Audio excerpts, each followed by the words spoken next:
And welcome to the new year. It's a new year. It's a happy 2026. You survived 2025. Give yourself a pat on the back. It wasn't easy for any of us, I'm sure, but you did it. Good job. Year.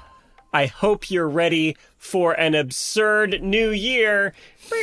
Did we overuse the I don't horn think joke we did. We got a lot of really good comments about the lo-fi, low-effort Christmas special. I think we'll probably do it again next year. I had a really fun time doing it. It was really great. I caught myself listening to it, like, just enjoying it. I Not that too. I don't do that when we review episodes. I normally, it's a real slog. I'm just like, well, we have to put something out. No, like, I normally enjoy the show, but I really was like, oh, this is a change of pace that I enjoyed.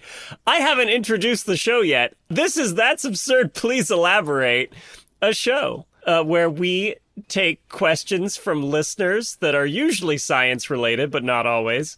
And then we go and we try and find an answer to them. And the sillier and weirder the question, the more it makes us giggle, the more fun that we all have. I'm one of your two gigglers / question answers. I'm Julian Huguet. And I'm the other one, Trace Dominguez. I think I do more giggling than Julian, though, just generally. I'm more of a cackler also. You'll hear me. Although my voice is a little trash because my kid gave me a cold.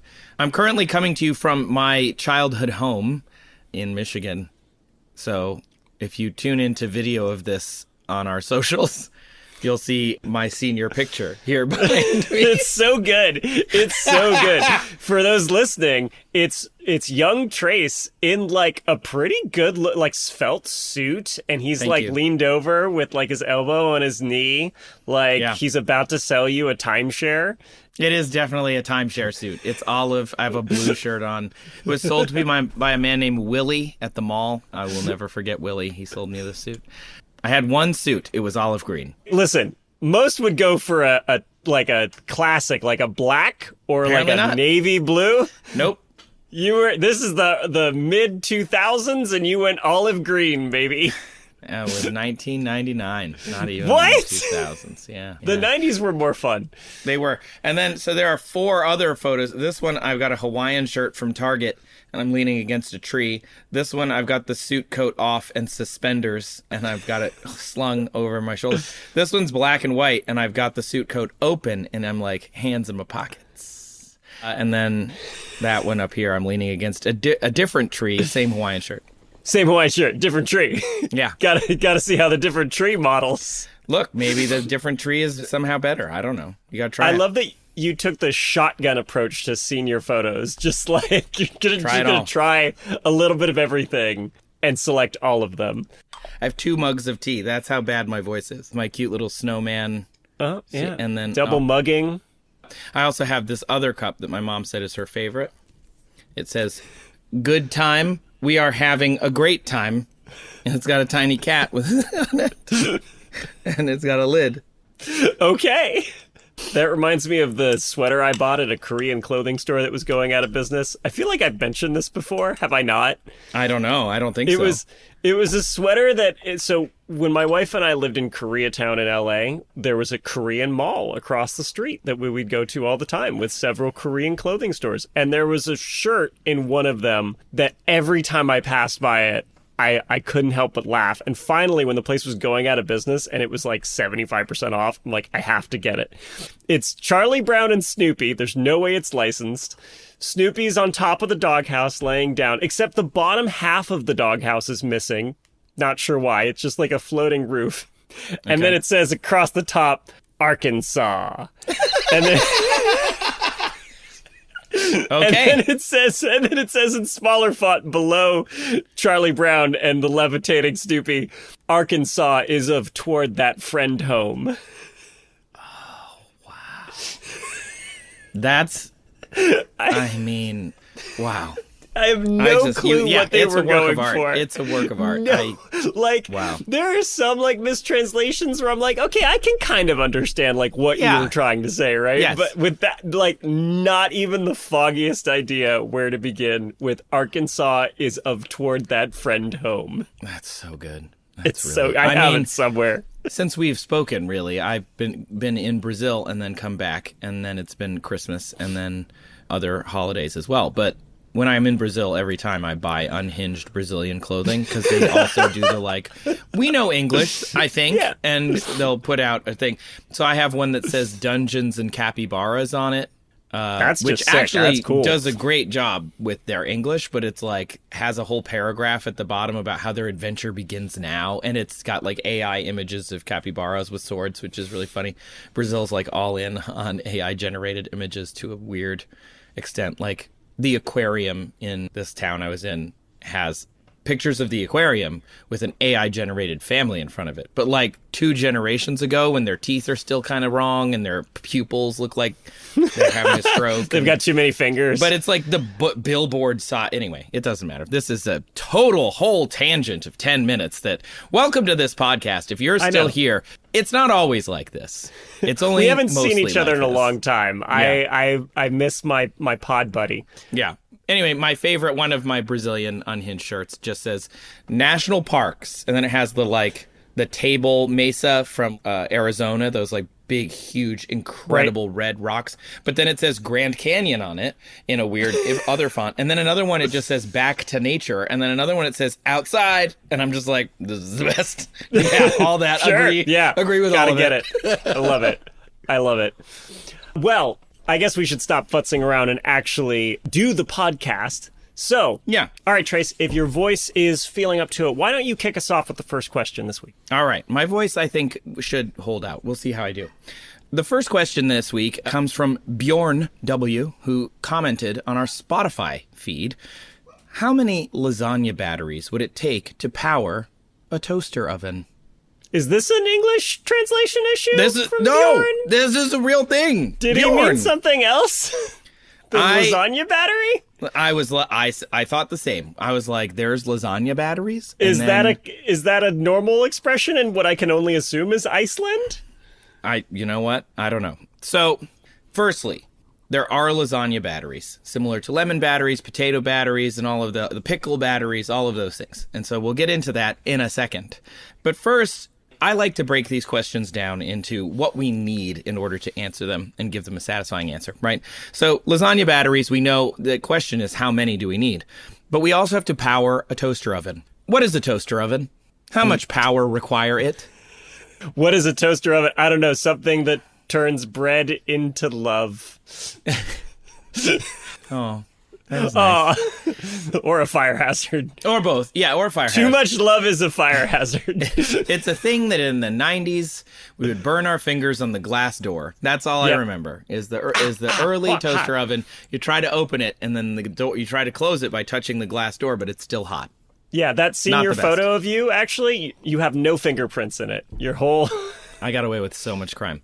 Okay, so I Googled toaster oven because I don't have a toaster oven. I have a toaster. But anyway, I did something that I've not done in years. I just took the first result on Google of toaster oven. It was a Black & Decker 4-slice toaster oven from Target for $39.99 in silver, complete with even toast TM technology. It has a removable crumb tray that you will immediately forget about until it's overly filled and everything starts to smell. And a fire hazard. Yeah, and it's a fire hazard. It has 1,631 reviews and 4 stars, so I thought this will be fine. We can do it. Yeah. I have one that is an air fryer, but it's an air fryer and a toaster. I guess it is a toaster oven. Maybe I do have one. I feel like I have to slap the top of it, boom. This baby will make pizza. This baby will make pizza. Make and broil veggies. You can even bake a chicken, according to their descriptions. And its wattage output is 1,150 watts, which is a lot when we're talking about batteries made of food. Watts are volts times amps. So first we got to find out how many volts a lasagna battery can make, and then we can figure out the amps. So now let's talk about lasagna batteries, right?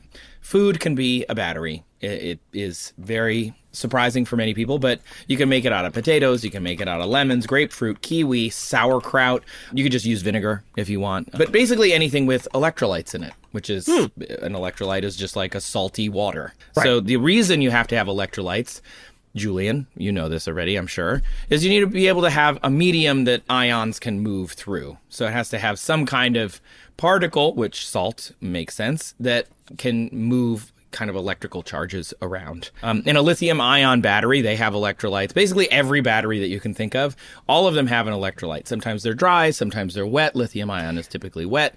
And then obviously a food battery is like whatever fluid is inside of the potato or the... Here's a fun electrolyte thing I learned recently, right? So apparently lithium, right? Lithium is in like the first group on the periodic table, so it loses an electron really easily and has a positive charge, right? And so it's useful, like you said, because it's an electrolyte, it can carry current. And as far as we can tell, it doesn't have like any sort of biological use, right? Like if you just go below it, like sodium's right below it on the periodic table, our bodies need that all the time. Yeah. And so in like the 1920s or something, or teens, there was a health craze where they were trying to get lithium into things for supposed health benefits, right? Just because, people were like, I don't know, it'll probably do something. You should drink this lithium drink, including a drink with an extremely long name that is now more commonly known by its much shorter name today, 7-Up. What? Okay, I have two questions. One, what was the extremely long name? And two, there's not still lithium in 7-Up. Okay, hold on. Let me find the original name. Oh, what a nice sounding keyboard. Oh, yeah, I got a new one. Let me see here. Let me see if I can find it. This is from my chemistry textbook, by the way. It was called Bib Label Lithiated Lemon Lime Soda. What? Bibliated? Bib Label Lithiated. It's not bibliated. It's Bib Label Lithiated. Bib Label Lithiated. Bib Label Lithiated. All right, well, that's a fun word. Anyway, and then it was later shortened to 7-Up, although Wikipedia said there's no evidence it was ever named Bib Label.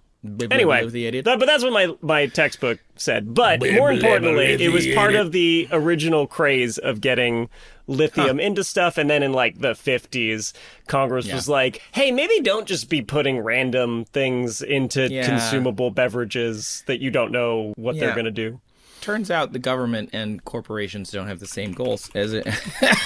What a crazy thought. Anyway, so there's lots of different batteries, and lithium is an excellent example of batteries that we use every day. The devices that Julian and I are working on this podcast on probably have, well, maybe you have a desktop computer, but, many of our devices all have lithium batteries in them. And it's two different types of lithium with an electrolyte in the middle. But no matter what, all batteries have the same components. We're going to do like batteries 101. We have a cathode, we have an anode, we have an electrolyte. Cathode. Is that the plus or the minus? Oh, this is so hard. Cat ions are positive because cats have paws. Oh, good. I like it. That's good. But then I always forget if the cathode is the same or different. What is it? Tell me. Just tell me. Don't leave me in suspense. Here's my mnemonic for remembering cathode, anode. Not as good as the one that you just came up with. Way better in the stupid level of mnemonics. Cathode, catch electrons. Catch the electrons. Also, cats are positively great. There you go. Cats are great, positive, and they catch the electrons. Okay. Yeah. I would put that one just under. Umder is still, I don't know if I'm ever going to top Umder. Umder is still great. I don't know if I'll ever do better. It's in my head forever, and I really hate it. All right, so it's two metals and some kind of medium for ions to move through. And then the ions moving through the medium create a charge imbalance, and in order to rebalance it, the electrons flow, I'm putting in quotes, through the wire that you would connect to make a circuit, and thus through an LED or whatever it is that you're trying to power in order to make power. So for a lemon or a potato, this is called a chemical battery. It's chemical energy into electrical energy. So the lemon works like this. You would put a copper plate, say even just something like a penny, RIP, with a wire and like a gator clip into the lemon.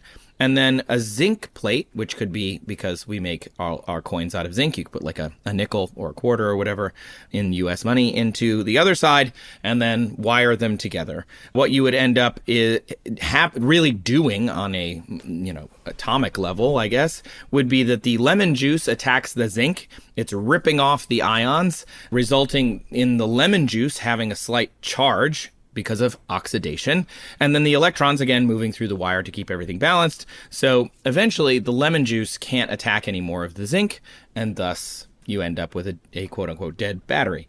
This again works with potatoes, sauerkraut, kiwi, grapefruit, anything that has a slightly acidic electrolyte. Really neat. Mm-hmm. So in a lithium-ion battery, which is the one that you would have in a device that maybe you're listening on right now, they have a lot of different types of lithium-ion batteries, but it's probably like a lithium cobalt oxide or lithium manganese oxide or lithium iron phosphate. And then the anode is graphite or silicon. And so you have this rechargeable battery, which means you use power from the walls to push those electrons the other way, creating a different kind of charge imbalance. So then the ions have to push their way back into the original, into the original anode. And it's much more complicated to explain how all of the chemistry works, but it's, the basis of essentially all of our modern electronics. So it's pretty amazing. Mm-hmm. And so the reason, again, that food works as a battery is because the electrolyte solution inside of our food is just basically the same thing as what's in a lithium-ion battery, just not as efficient. The lithium-ion electrolyte is better efficient-wise, but... So if you have salty or acidic or wet food, that can serve as your electrolyte. So lasagna ticks that box then. It absolutely ticks that box. Now, I'm going to put something in the chat here for you, Julian. And for those at home, is it lasagna? It isn't, but what I should have done is actually just download this. So we'll play this. We'll have to download it and play it in the actual podcast. This is a side note for Kyle because I think it's worth it. But anyway, click on this and tell me what you're looking at. Okay. This directs me to a thread where somebody's got, looks like lasagna covered with aluminum foil. And they say, I didn't know aluminum foil melted in such low heat. TF is this? And then they've got gross-looking aluminum foil covering a pan, and then they take it off, and it's just like nasty, scorched lasagna? It looks kind of powdery. It's weird looking. It's really gross. This person accidentally created a lasagna battery. What? Yeah, so... This is a post from December of 2025. So like from the month, we're just recording this at the end of December. So it's from this month. You can find these posts anywhere. If you search for basically lasagna battery, you search for the right thing, you'll end up finding it. So what they did is the anode is the aluminum, saying anode, again, mnemonic, hey, here's some electrons. And then, hey, got some electrons for you. Electrons for hey, me. Electrons. And then there's cathode, catching the electrons. That's the iron in the steel inside of the foil, or in the baking pan, sorry. Because they have different reduction potentials because they're different metals. Oh my gosh. Exactly. And the electrolyte is the acidic lasagna. So the tomatoes, the salt, that liquid is enough for it to be able to oxidize and essentially use the two different metals to create a galvanic cell. That's why the third picture of just the aluminum foil top looks all corroded all weirdly, right? Yes. It looks like it's been rusted almost and like eaten through. It caused the foil to oxidize, and it does. It looks really burned. It also is exothermic, meaning that the lasagna was then further cooked through this process, which is pretty cool. And you already knew that these cells are exothermic because you've held a battery when it's being used and they get nice and warm because things are moving around in there. Literally, this is a thing that I will never get over as just an idea of something that we all have these things around us all the time. Your little teeny tiny AirPods have batteries in them, and inside of those little teeny tiny headphones, inside of that battery are literally and physically things moving around to make sure that they stay on. It's pretty cool. It's insane. It's pretty cool. To think about. It's pretty cool. It's like having microscopic little servants shuffling back and forth that are like, would Sir like to continue listening to his music? Let me Be like, yes, I would like to Yes, I listen would. to Thank Huntrix you. one more time, please. Thank you, lithium ion. One more time and we'll be golden. I would like a takedown. Anyway, so lasagna batteries have also appeared on TV shows. Big Bang Theory had a lasagna battery. Man on the Inside had a lasagna battery. The little holes in the foil that you noticed, Julian, the Cornell Associate Professor Jin Suntivich told the Today.com, where I found this specific thread, the aluminum is also reacting with the air. So that's why it gets little holes in it. Lasagna is not as acidic as like a lemon or a potato, but tomatoes with, say, if you put wine in it, that can be pretty acidic. Some of the other ingredients are more neutral or basic. So I went through each ingredient in a lasagna and tried to find out exactly how acidic things might be, how well this electrolyte might work in order to really answer this question. And it's not, there's not like a guide online for how to make the best lasagna battery. It's not a standard. All right. For the most powerful lasagna, though, that's what I'm wondering. Right. That's what I want out of my food.com recipe. Yeah.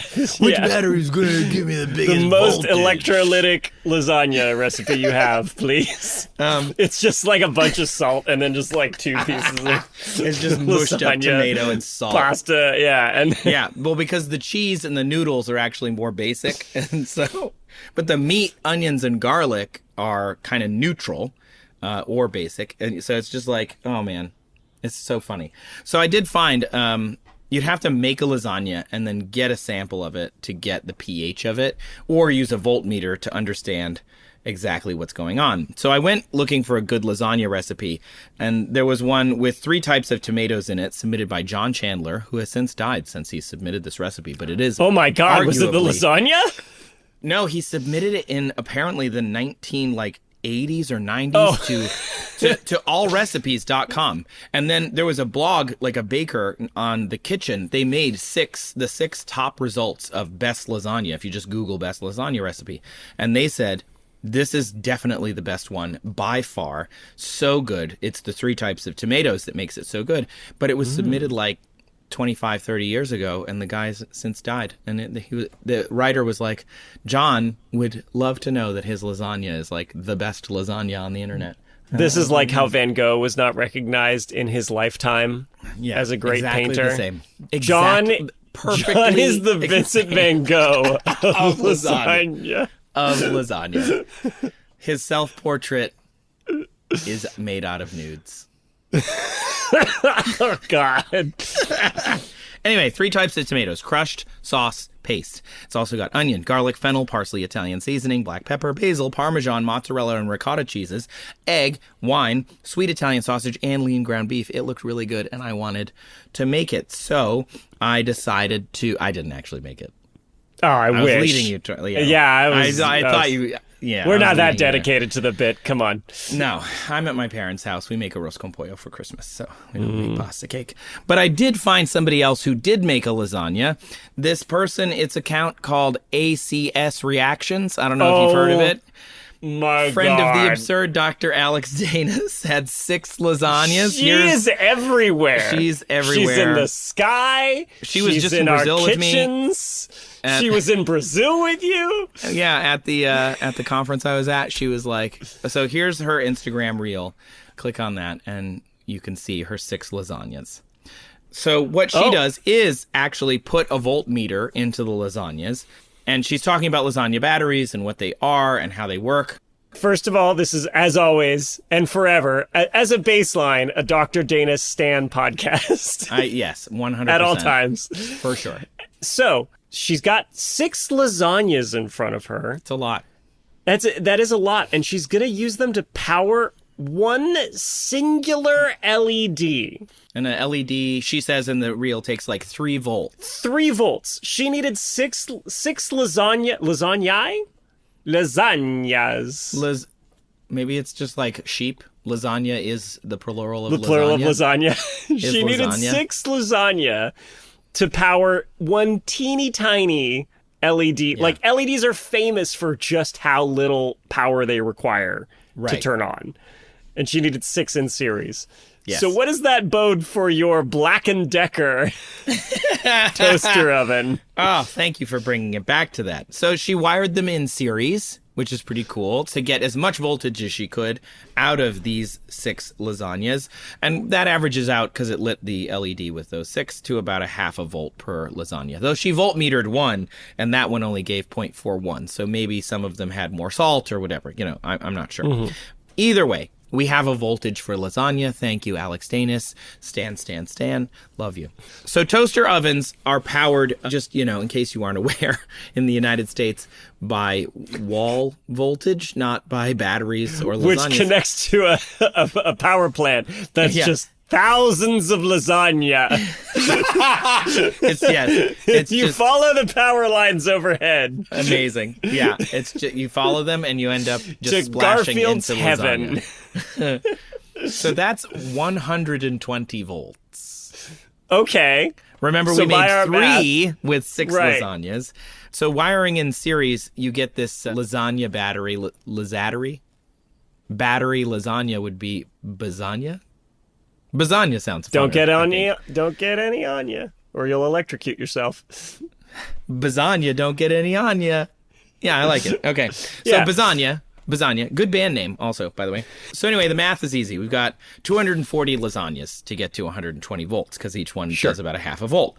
But Right. that is no way enough, because we now remember volts times amps equals watts. So we need amps. Another way to think of it is watts are joules per second, right? It's like how much energy you can provide per second, and how long are we going to have to be powering this oven, this toaster oven, to toast the bread?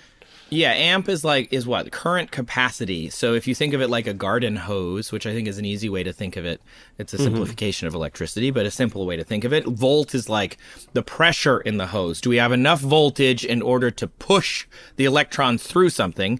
And then the amp is, as you said, like the capacity that we need. So do we have enough amps in order to, actually power the thing? Like the volume of water flowing through the hose. So the pressure of the hose and the amount of water flowing through the hose. Volts, amps. So a lemon or a potato might make like 1 milliamp of current capacity. That's pretty small. Milliamp, pretty tiny. Yeah. So we need our pressure of our lemon or our lasagna battery to be 120 with 240 lasagnas. But toaster ovens can use 8 to 15 amps. Amps. Right. Amps. Amps. Get amped. Come on. So the amp high up. volume of electricity. High capacity of electricity. So it's 1 milliamp per lasagna, and we need 240 lasagnas for a volt. So then to get to 1 amp, we need 1,000 lasagnas. Oh. So we multiply 240 by 1,000, but we need 8 amps. So we're looking at about 1.92 million lasagnas. Garfield heaven. And again, that's only 960 watts. So we are powering the toaster oven, but it's not loving it. So if we want to get full ba-da-ba-ba-ba, we got to get 1,150 watts, which means 2.3 million lasagnas in our bazania. Wow. That's a big lasagna. That's a big bazania. And I thought to myself, who knows enough about lasagna? So I called the PR department at Olive Garden and to ask them how many lasagnas Olive Garden as a company make in a day.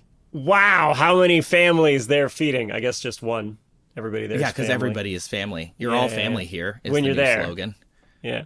The new slogan is "We're all family here." We've talked about this on the show before. Yes, when you're here, your family is inclusive. "We're all family here" is a statement. We're just like, we're all family here. Just if shut up and eat your disagree breadsticks. with anything that your uncle is saying, then you need to shut up about it, because we're all family here. Whereas when you're here, your family is more inclusive of just like, hey, when you're here, your family. Yeah, They changed it. They changed it. So I called Olive Garden because I figured they know everything about lasagnas, and I wanted to know how many lasagnas they made. Here is the call that I recorded. Reach the voicemail of Haley. Please leave a message. Hi, Haley. This is Trace Dominguez. I'm a science communicator, and I'm doing a podcast about using lasagna to power anything. Well, in this case, they wanted to know about a toaster oven. It is a ridiculous podcast, I understand. But I need to know how many lasagnas Olive Garden serves in a year. As a former Olive Garden server, I know it's probably a lot, like hundreds per day per restaurant. But I'd love to know if you have any estimates at all, because it's important to know if you serve enough lasagna in a day to power a single toaster oven with that. This is very important. Okay, it's not that important, but it's very important. Please call me back. Is my phone number. If you call me, I will call you back tomorrow morning as well to find out the answer if you've got it. Thanks. Bye. Yeah, they didn't answer. So we're just going to have to move forward with... You're being ghosted by your family. Again? Too soon after Christmas for that. Damn it, we're family. Take my calls, Olive Garden. Well, I have to go stand in Olive Garden maybe to get them to answer the phone because I have to be here to be family. If you're not here... If you're not in here... You're not family. We don't know you. We don't talk about you. You are dead to us. When you set a single foot outside the doors of the garden, you are forsaken. Out of the garden. That's great. Okay, so let's see what we can do. I mean, okay, at a personal level, you were a waiter at Olive Garden at one point. Probably around the time those senior photos were taken, right? No, much later. Much later. Yeah. How many lasagnas would you think a single Olive Garden restaurant was putting out in a day, in a typical day that you worked there? So you can order the lasagna as a lasagna, but you can also get it in the Tour of Italy. The Tour of Italy is one of the most popular dishes. It gets you the fettuccine alfredo, a lasagna, and one of the 2 chicken parms that comes in the regular dinner entree. It's basically really awesome. But you can, and if you don't like the fettuccine, you can swap it out to get another lasagna if you want. I just watched you access a part of your brain that's clearly like deep in there, like your eyes started rolling back in your head as you listed like the different things that come with the Tour of Italy. My eyelids started fluttering like the saying computer the guy code in phrase Dune. that awoke the Winter Soldier. So anyway, let's say an average. Well, I worked at like the Venetian style Olive Garden. I think the Tuscan farmhouses that they're running now are much bigger. But let's say you can seat, I don't know, 500 people in there, and you can do that every hour or something. I mean, that seems like you would do a lot of lasagna. It's got to be one of the big top sellers. That's why I wanted to talk to them. Yeah. So my assumption is that they're selling more than 2.3 million lasagnas per day. That's how they toast Olive the Garden. breadsticks. Oh, no, you just take them out of a bag, and then you put them on a sheet, and then you put them in the bread oven for 3 minutes. Then you take them out, and you brush them with the garlic butter. And then the you bread steal oven is one not because connected you're to so several hungry. million lasagna. Is what you're telling me. You know it what? would be more efficient. Maybe they should Just have saying. just power it with the in-house lasagna, powered by renewable lasagna energy right here. I'm sorry, Olive Garden. I thought you were green. You're no longer family. That's it. You're out of this Olive Garden family. Get out of the family right kicked now. out of the Olive Garden of Eden. You can go next door through the parking lot to the Chili's, where you belong. To the Applebee's, which we call Crapplebee's. To the Crapplebee's, where you belong. Yeah. Get your 23-ounce Sure, they Bud called Light. you guys the Olive Fartin or something. Like That's funny. Because Olive Garden was helpful, but, we can do better, I guess. I asked an LLM to do the math for me. I gave the LLM the lasagna recipe, and this is actually a thing that LLMs are good at, is like, take this recipe and multiply it for 2.2 million lasagnas, please. And it said you would need 64.4 million ounces of crushed tomato, 27.6 million ounces of tomato paste, and almost 13.8 million ounces of tomato sauce. that's a lot. That's a as lot. far as I know. That's a lot of tomatoes. If you think about it as like a can of tomatoes is 8 ounces, so it's still 8 million cans of tomatoes for the crushed tomatoes, stuff like that. You'd need almost 7 million garlic cloves. You'd need 9 million cups of ricotta. I apologize to our European listeners. I should have done this in metric, but the mozzarella, you need I don't think any 11.5 Italians million cups of mozzarella. I don't measure mozzarella in cups. I measure it in whether I'm full or not. Yeah, whether I can stuff more cheese into myself or not. Right. Basically, you would need the tomato output of a small country in order to make the amount of lasagna that we're talking about for this lasagna battery. And remember, they only last until the thing that you've stuck in them is oxidized. So then I thought, how can we optimize this? First, we're going to take out the noodles entirely. No noodles, don't need them. We just need the electrolyte. We're going to replace the noodles because that's actually a really good design for a battery. They have what's called a pile battery, which is just lots of different layers over and over and over again. So we just need a large surface area that the electrolyte can access. So we get some steel and aluminum. We already know it works. Or we could use some zinc and copper if we really want. Copper cookware exists, but the copper leaches into the food, so you usually have it lined with something like a stainless steel. But you just stick a zinc plate where the noodle used to be, and you're fine. Then, do it vertically, because every milliamp we can squeeze out of one of these lasags is a huge reduction in our lasagna burden to power this single toaster oven.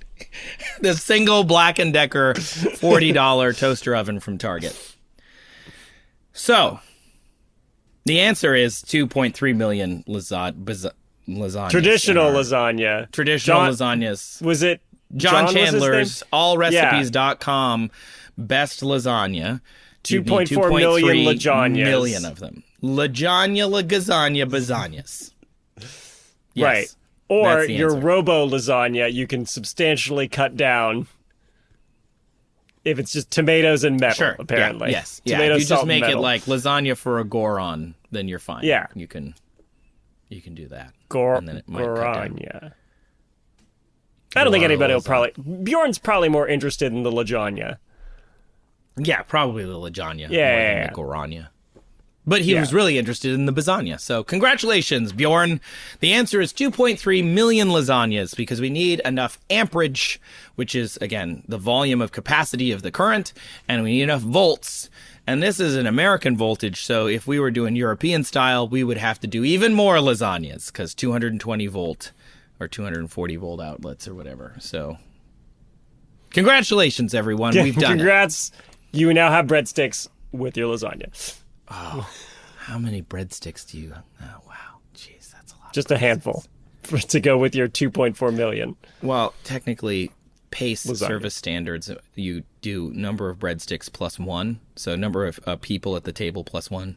For breadsticks, if 4 people, you get 5 breadsticks, which I think just encourages fighting. So I would at least do plus 2 because I was... Again, listeners, his eyes are rolling into his head. He's starting to levitate as he accesses the Olive Garden place in his mind palace.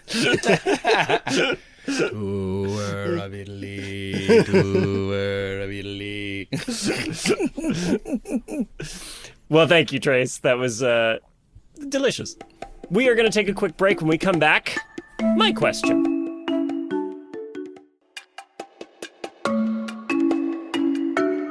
Hello and welcome. Lasagna. Trace, finish. Don't talk with your mouth full of lasagna. Sorry, I'm just eating a breadstick. You are not a beloved orange cat. Each one of those breadsticks at Olive Garden is over 100 and some calories. It's like 150 calories per breadstick, just so you know. It's the Sorry. garlic butter, right? I'm sorry Most- about it's that. All that garlic butter. That you brush on.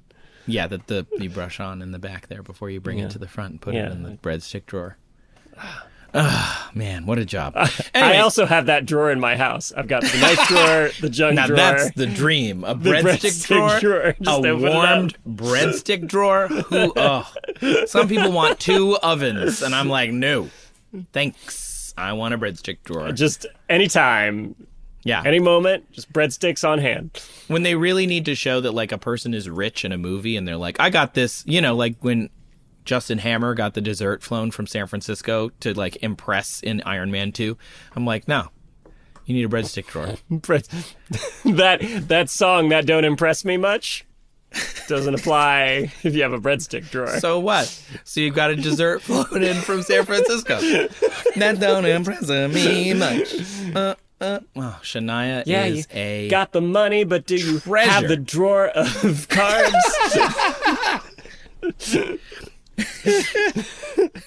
Wow. I'm going to write all the lyrics to this later. That won't keep my breadsticks warm in the middle of the night. Wow. Julian, do you have a question to answer, or are we just going to do karaoke for the rest of the hour? Somewhere. Yes, I picked a question. Okay, what's your question? Okay, this is from Gail Marie, and this question, full transparency, this was just a little Christmas present to myself / birthday present. I was like, it's been a long, hard year. We worked a lot. I was doing school. It was a lot, and I'm like, you know what? Straight A's, baby. One that's just straight A's, baby. Straight A's, baby. Straight A's. I don't think I mentioned that on this podcast. I'm working towards an engineering degree right now, and I got straight A's, 20 units. Let's go. 20 credits. Look, yes. That's an impressive feat, no matter how you slice it, your lasagna. How you slice it. No matter how many breadsticks you've eaten from the drawer. It's impressive. And I was also taking a class to start getting my pilot's license, because as people on this podcast know, that's my obsession, which is related to this question. Because Gail Marie asked, can a helicopter fly upside down? And could it land safely upside down on its rotors? Whoa. I mean, I'm pretty sure the answer to the second one I know, but... Yeah. That's one, an easy one. I mean, wow. Gail Marie was I've seen it in movies. Have you? Yeah, but it's always computer animated helicopters doing tricks and stuff. Oh, Gail Marie or something. Saw it in a movie, but it's from before the time of computer animation and VFX, and it's delightful. Specifically, here's what Gail Marie says. One of my favorite movies is the 1980s Escape to Witch Mountain. Toward the end of the movie, the bad guys are chasing the kids and the kind old man in a flying RV in their helicopter. At some point, the helicopter gets flipped upside down and then safely lands on the ground. The helicopter spins. Everybody laughs, the kids get away. But after hearing how excited Julian gets about helicopters and aviation, thank you, Gail Marie, it sparked the question, is this really possible? If a helicopter by any means got flipped upside down, could it continue to fly safely? And could it land on the rotors and everybody be okay, if not very dizzy? I remember this movie. Oh! It was one of my favorite movies. This is Return to Witch Mountain, which there's also Escape from Witch Mountain, I think. But I can't remember. There are two of them. Escape to Witch Mountain. That's the first one from 1975, actually. Yeah, and then Return to. Escape from Witch Mountain. Oh, got it. Came later. So first we're escaping to Witch Mountain, and then we are escaping from Witch Mountain. Sounds but yes, like this scene was in the first one. Okay, yeah, I remember this as a kid, and now that you're describing it, I can picture this scene in my head. Awesome. Really cool. Did not see this movie, either growing up or more recently at any point. So I looked it up, I watched it. The whole movie? At least large chunks of it, right? That's cool. And this movie has everything. It's great. I feel like Stefan from SNL. This movie has everything. It's got a black cat named Winky. Yeah. It's got a bad guy named Aristotle. It's got Donald Pleasance, who when I saw him, I'm like, that's frickin' Blofeld from James Bond. Yep. Which is, yes, and Sam Loomis from the Halloween scary movies, right? So if you need a evil kind of henchman guy, like Donald Pleasance was your man. And it has, of course, as I alluded to, incredible 1970s film effects, as I shall now demonstrate. Wait, Hold we on. have a clip? Yeah, I'm going to share with you the little clip of the RV, of how they did the flying RV. And now that you're an adult and you've seen good special effects and visual effects. Oh, he's hitting the brakes. I remember this. Okay. Oh, Yeah. Wait, and then he flies. But now you he's can tell flying. It's just a He looks static very image nervous. of an RV that they probably literally now they're cut making the out RV image on slightly film. smaller. Yeah, and they just paste it into the film. And This you is have like excellent. Donald Pleasance reacting as though it's going over his head. Wow. It's This so is funny. great. That's so good. And then there's a car that goes off the road because it's looking like Yeah. at the RV flying away. And that one they just did with practical effects. They just have like a car going through a fence Yeah. and off a road because they're like, Yeah. well, we know how to do that.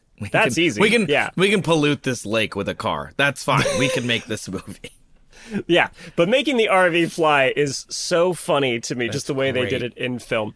And then later in the movie, just immediately after this, right, because they're also being chased by the bad guys in a helicopter, Aristotle in particular, right? The evil rich person is chasing the good guy who's an old man in an RV who's got 2 children with him, which... Right.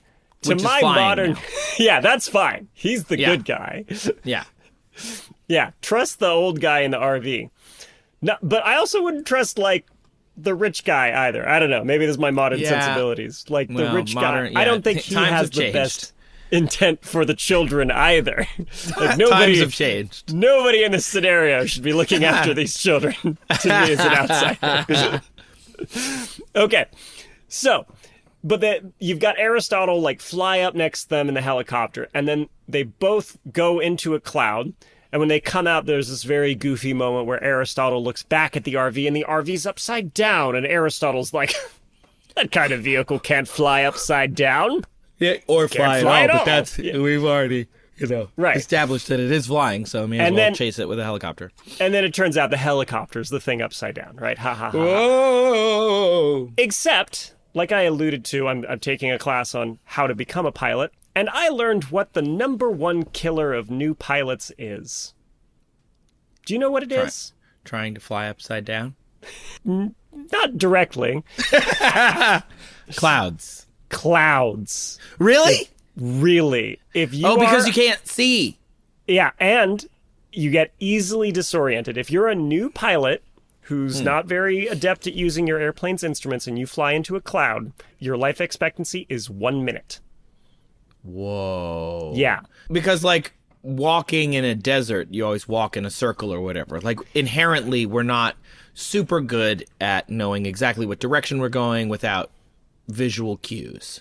So that makes sense. Exactly. So you fly into the cloud, and then maybe you've turned the stick a little bit, and you're like, "Did I turn the stick? I don't even realize if I turned the stick." true. Or you've moved the pedals a little bit, and now you're like, "Did I move the pedals? I don't know. Actually, now I have no idea because I can't see the result of the movement." Wow. Yeah, okay, I get that. This sounds bad. I'm scared, and is. I'm not even in a cloud. So there are 3 sensory systems that work together to kind of give you spatial awareness of your orientation and direction you're traveling, right? There's the visual system that we all know and love. There's the vestibular system in your inner ear, right? There are these Right. fluid-filled canals, semicircular canals in your inner ear. When the fluid moves around, it gives you a sense of movement, right? And balance. Right. And there's the somatosensory system. These are nerves in your skin, your muscles, your joints, and they sense the position of your body based on gravity and feeling, right? And these things work Right. together. And when you're flying along in an airplane, sometimes they may come into conflict with each other, but your visual system overrides them because we're so visually reliant, right? So Right. if you can look out the window and see landmarks, you can know, like, no, I'm not turning. I'm still traveling straight relative to that thing outside my window. If that goes away, then you can easily fall into spatial disorientation, Yeah. right? Yeah. So, like in a cloud, when your visual references are taken away, you're susceptible to vestibular system illusions. One illusion that's known as the Coriolis illusion.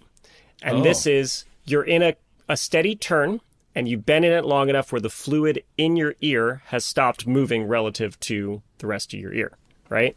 So it doesn't feel like you're moving anymore. And then if you just tilt your head outside of the plane that you're turning in, that can move the fluid in your ear, and it feels like the aircraft is the thing that's moving. And then you try and quote unquote correct for it, and now all of a sudden you can do all sorts of crazy things like get yourself flipped upside down. So the helicopter going into the cloud and coming out upside down is not that unrealistic, actually. No. Funny enough.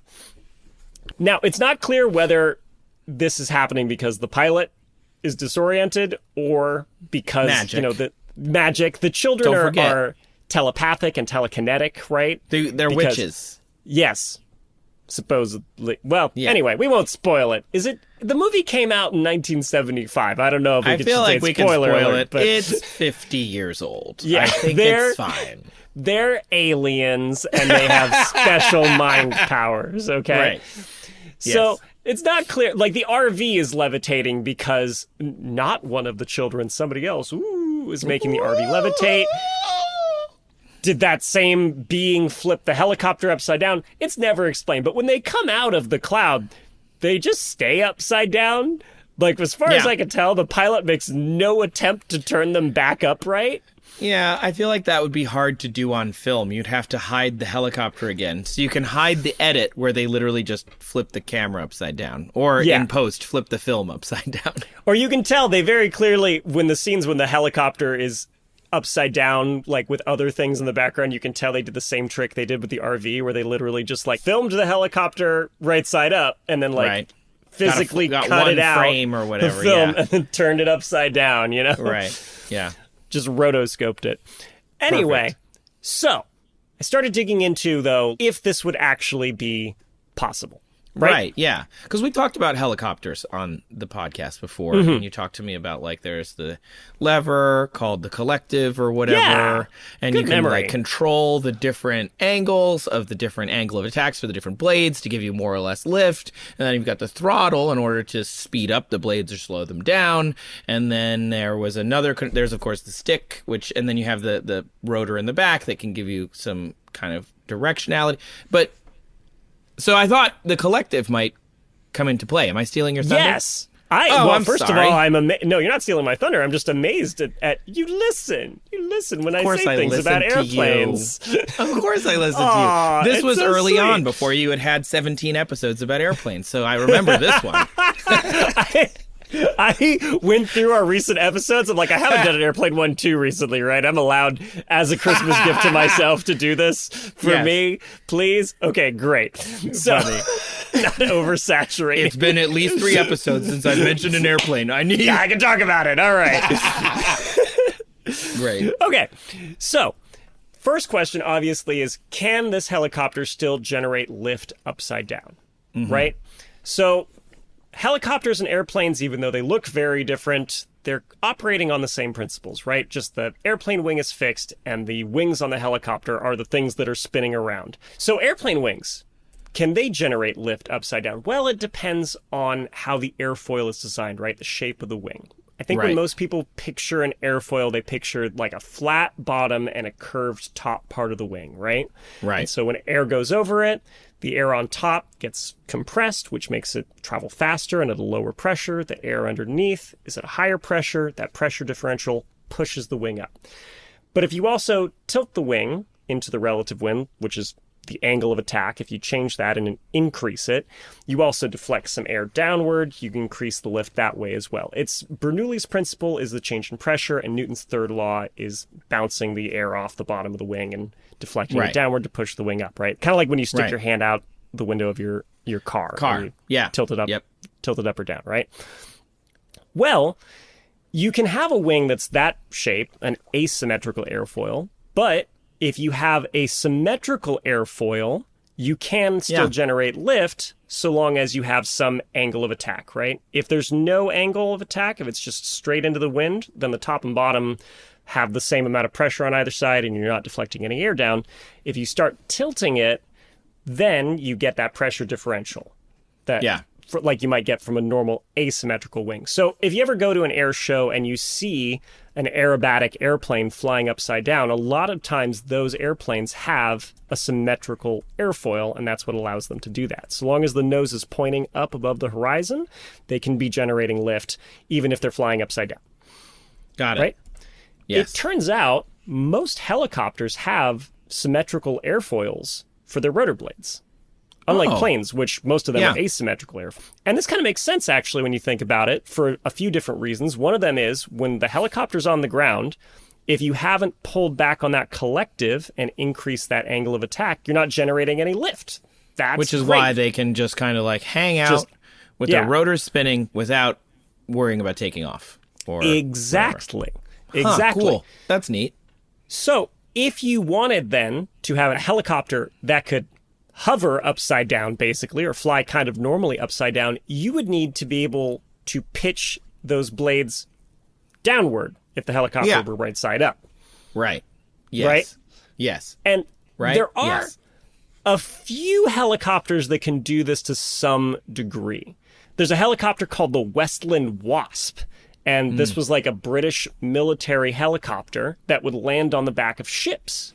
And so if you can deflect the rotor blades, the angle of attack downward and press the helicopter down into the ship, that's useful on a boat that might be pitching and rolling. Right, because you don't want the sea. helicopter to be like, the boat goes down and the helicopter kind of like delays going down. Because it is generating a little bit of lift, but it didn't matter. Or just the inertia. Yeah. Yeah, it could be a problem, right? That could be bad. But Got it. it doesn't do it nearly as much as it would need to generate enough lift if it were upside down, right? You would need the rotors to tilt as far downward as they would upward to lift you upward normally, right? Right. And for engineering reasons, this is not ideal because that would mean your collective would have to travel like twice as far, the whole system, right, that tilts all the rotor blades up or down would have to be able to travel twice as far as you otherwise need them to. But it also is a safety issue. Yeah. Because it turns out when your engine fails in a helicopter, you're not SOL, completely out of luck. You got auto rotation. Exactly. And the collective all the way down position is almost where it needs to be for you to get auto rotation. That is, the air blowing over the rotor actually spins the rotor, and you can use that a little bit as you're descending. You can keep feathering the rotor to generate some lift, and then, unfeather it, spin up the rotor, feather it, generate lift, back and forth. Right. So that's interesting. And for those that can't picture that, I like to think of those like the trees, which we have in North America. I don't know how I have them in Europe, but that they have the little thing we call helicopters. It's a seed with essentially a wing on it, and if you drop it, it just spins in a circle, slowly falls toward the ground, and that's essentially like an auto rotation kind of situation. You're using the lift of the shape of your wing, which in the case of a helicopter has several, just little teeny ones. So you can use that to descend safely in a helicopter that the engine's died, or for whatever reason, right? You need to as get long on as the you ground. still have control over the systems, collective, I guess. Yeah. And so if you don't know where that auto rotation point is for the blade, that can be difficult because you need to get in that position quickly after the power fails in order to make sure that you have enough energy in the blade, right? That it's still spinning fast enough. So if your collective can go way past that, twice as far, without some sort of like detent or stoppage or something, that also is a safety issue. So you wouldn't want that necessarily in a helicopter. Right. They don't typically spend time upside down. Unless it's 1975 and you're chasing some aliens. And an old man. Child aliens and an old man in a rotoscoped RV.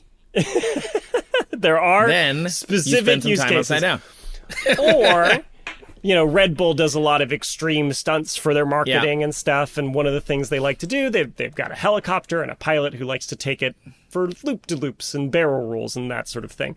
But they don't sustain flight upside down. They just do a quick roll. And generally, in that case, right, you've got like positive G, which is important for another thing, and that is the fuel system of the helicopter. Right? Oh, interesting. I didn't know that. Well, that's cool. This is also an issue with aircraft, right? If the aircraft isn't supposed to go upside down, you can just have a gravity-fed fuel system, right? Either it's from a higher up tank that naturally just gets pulled down, or the tank is lower down, but then there's a pump at the bottom of it that pushes fuel up to the engine, right? Yeah.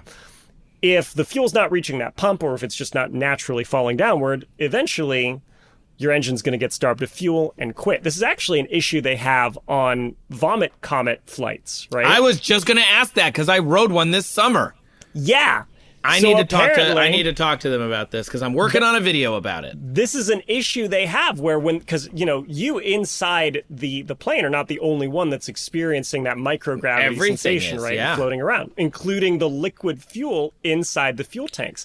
And so there's a limit to how long these aircraft can also be, sustaining that zero gravity state. That's cool. Julian, you may have just made this video way better. Oh, thank you. It wasn't until now. Oh, the one you're working on. I thought you were talking about our podcast video. No, I mean the video I'm working on. The video is fine. It needs some oomph, and this might be the oomph I needed. On these flights, they have a third crew member who's up, and his only job is just monitoring the engines and the fuel state and the fuel pressure, and just watching that part of the console while the pilot and co-pilot are doing their pilot and co-pilot-y things. Right. Yeah. Or, that's cool. For acrobatic airplanes, they might have some special adaptations. Like pressurized fuel tanks or something. So one of the things I learned is called a flop tube. And that's a tube inside the fuel tank with a weight on the end of it. So no matter what orientation the fuel tank's in, that tube gets pulled down to the bottom of the tank where the fuel is. Yeah, that makes sense. Or if they have, say, high-mounted fuel tanks, they might have what's called a header tank down by, like, the pilot's feet. And fuel from the main tanks naturally flows into that. And then when the airplane's upside down, the header tank is what feeds the engine. Got it. But yeah, it's just in that case, connected to both. Huh, yeah. Cool. In that case, there's a time limit, though. The header tank can only really supply enough fuel for a couple minutes of upside-down flight. Right. Also, the engine needs oil, and lubrication systems might not work upside down. So there's all sorts of reasons why sustained upside-down flight for aircraft in general is a challenge, right? Wow. If you're not pulling positive Gs, right, if you're not pulling up on the airplane and forcing that fuel, like, downward, like it would be in, normal level flight, you could run out of fuel, starve the engine, and then you better make sure that your collective is in a place where you can auto-rotate it down to the ground.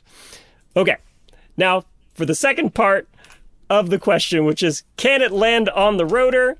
I've sent you a little GIF of what it looks like in Witch Mountain. Oh, good. I'm excited. Here we go. Yep. I remember this from when I was a kid. That's great. Yep. There's... In the movie, like you alluded to, they just kind of cut away to like people reacting to the helicopter landing upside down. And then when it cuts back, there's just like your little upside down spinning helicopter. And Gail Marie, to answer your question, absolutely not. That would be utterly catastrophic. Helicopter rotor blades are spinning between like 250 and 500 RPM, right? And if they suddenly come to a stop because they hit the ground, that rotational energy has to go somewhere, probably through the engine, ripping it off its mounting bolts, like causing a lot of catastrophic damage and, in all likelihood, severely injuring or killing the people on board. Yeah. I was thinking, also, it's not a load-bearing structure. No, right? It's not. Like, we're talking about, those big skis, are mounted at the bottom to hold up. It's the same problem you have when Superman lifts up an airplane. He puts his hand onto a part of the airplane that if he pushed on the airplane, he would go through the airplane. Right. They're not designed to be lifted in those parts. You can do this with your own car if you don't care about it. Put a jack anywhere and just try to lift the car. It doesn't work. Changing a tire on your car, there are specific jacking points that are indicated usually with little notches, and that's where you put the jack to lift up the car. But otherwise, you'll just bend the bodywork of your car or other things, whatever you're happening to jack up, because you're putting all the weight on a spot that is not designed to bear that amount of weight. Exactly. Or you can have, my silly car you have to have jack pucks, which are specific load-bearing structures that you put on top of a jack that reach into a specific spot to make sure that you can lift the car up, because everything underneath the car is plastic. And so if you try to lift it up, you just crush all the plastic. Yeah, don't do that. Don't do it. Yes.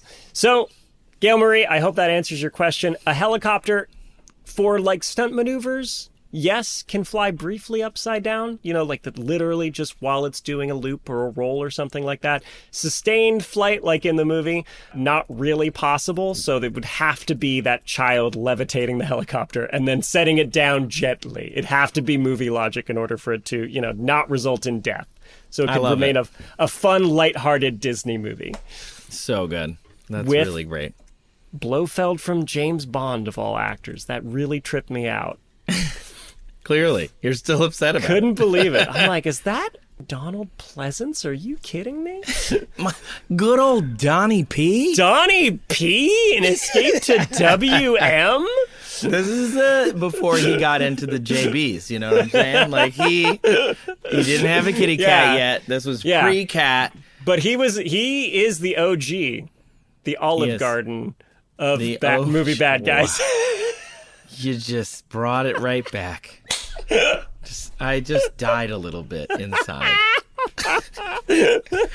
My brother's coming over, and he and I both worked at Olive Garden, and I think I might suggest we go eat at Olive Garden together. Now you're craving it. Now I really want. I don't want a tour of Italy. I'm not a tour of Italy man. I'm really more of a steak gorg. But whatever. Yeah. Well, when you're there, your family. I guess everywhere else with your brother, your family. Your family anywhere. Yeah. That should be their new slogan. Yeah, when they deliver, your family anywhere. Your family anywhere. Call up their PR department. I'm calling them. I'm telling you. I'll call them back. We're gonna get Heli on the phone.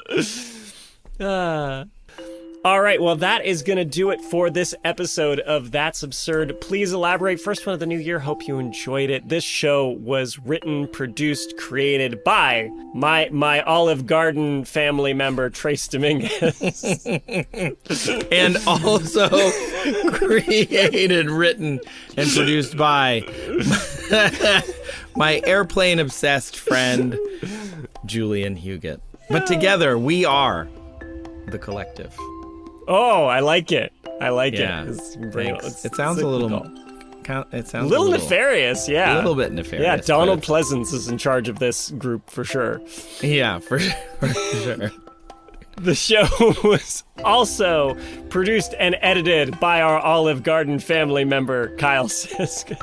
Now, if any of us were going to be the one petting the white cat in a chair facing away from the camera, Kyle Sisk. Certified supervillain Kyle Sisk. He's got a little card and everything. Yeah, certified. Yeah. It's made of metal. It's a serious card. Yeah, also that's how you know.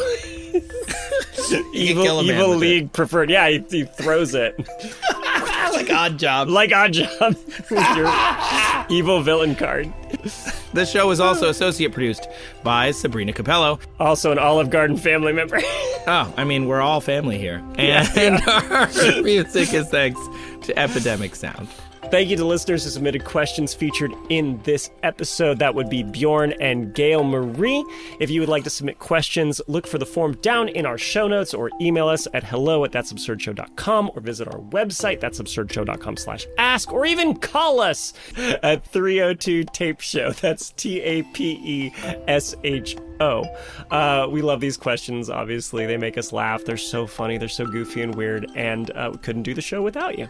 Thank you very much also to our absurd administrators on Patreon. That's Adam, Les, Austin, Jonathan, Dan, Sabrina, The Brain, Hannah, Pinky, Apothecarian, Christina, Atomic Straw. You all help keep this podcast going. Every one of our patrons who we love equally as our family. We're all family here. We couldn't do this without you, the patrons. So far, the patrons are the only thing keeping this podcast from making $0 ever. So thank you so much for helping us. You support the show. We're able to buy new equipment, make the show better. We also are able to travel and do things that we couldn't do without your support. So we really appreciate it. Also, thank you to our newest Patreon subscribers. We haven't recorded in a while, so if Pepper Pony got it twice, congratulations to you. That's a really great username. Also, Nick and Sterling. Thank you for joining the Patreon. And of course, we want to thank some of our milestones that we have on our Patreon right now. Jonathan, one of the absurd administrators, hit 9 months. Then we've got Puku, a ridiculous researcher who hit 3 months, Apothecarian, absurd administrator at 3 months, and Terry, a ridiculous researcher, also at 3 months. So thank you for joining. Also, a couple bingo winners. We've got Adam, Jesse, and Shane is 2 away from completely filling out the entire card. We just need to rant about wellness trends, and Hannah needs to trick us, and Shane would have gotten everything. Hannah has submitted some questions recently, and I saw them, and I thought, I don't want to do them, but I do, because you're Hannah. You're like a white whale, you know? Like, you're like a white whale. I gave Hannah an opportunity to trick us. One of her questions is in the Patreon poll. I wouldn't say which one it is, but if the patrons pick it, that will count for that bingo card space. Anyway. So good. So good. Thank you, Hannah, for submitting all the questions that you submitted. It's great. And thanks, Shane, for being such a great, big supporter of the show. Shane's all in all the time. If you haven't already, you can leave us a review. There's also several running jokes now, some of them at my expense. That's fine. If that motivates you to leave a review, we will take it. Look, I'm good with it. I think it's great. I love that as well. Or just, tell your friends and family about it, as I know many of you routinely tell us that you do, which thank you for annoying them. That's very sweet for us and terrible for them. But they can't escape you. They're your family.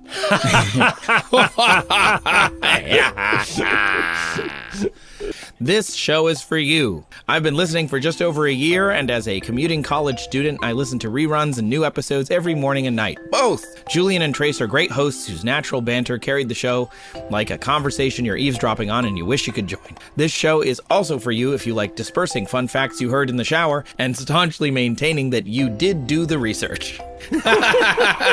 That's great. Yeah, that pretty much encapsulates it. Wow. And actually, we did talk about the very real implications of absolutely unrealistic scenarios in this episode, so that totally makes sense. Mm-hmm. Wow, great. Yeah. And we do have 5 stars now on Apple Podcasts, just so you know. Congratulations, Julian, for wiping that clean from our record. We did it. Special thanks to those listening on Nebula as well. Nebula listeners get access to ad-free versions of episodes, and they support us and other fantastic independent creators. You can join Nebula at go.nebula.tv/That's Absurd Show. All right. As we say, at the end of every episode of our show, we have a catchphrase, and it's always the same, and it is, when you're here, you're Lasagna. We almost went to the same place. I was like, it can't be exactly the slogan. I thought we were just going to, if you're here, your family is no longer their slogan. I think we just take that. Yeah, when you're here, you're Lasagna. It's a bizarre lasagna. And when you're a John Chandler Lasagna, your family. Nothing fuels me or my toaster oven like a John Chandler lasagna. Like 2.3 million lasagnas. When I'm having a hard day, I like a little pick-me-up in the form of 2.3 million lasagnas. I need a little jolt in the morning. Give me 6 lasagnas and an LED. Galvanize me. Nice. I liked it.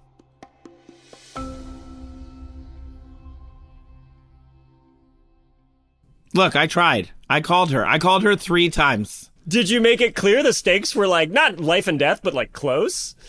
Well, you should hear it. Here's what I said to her. Literally the exact voicemail I sent her.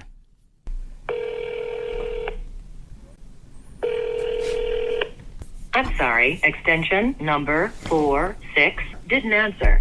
You've reached the voicemail of Brittany. Please leave a message.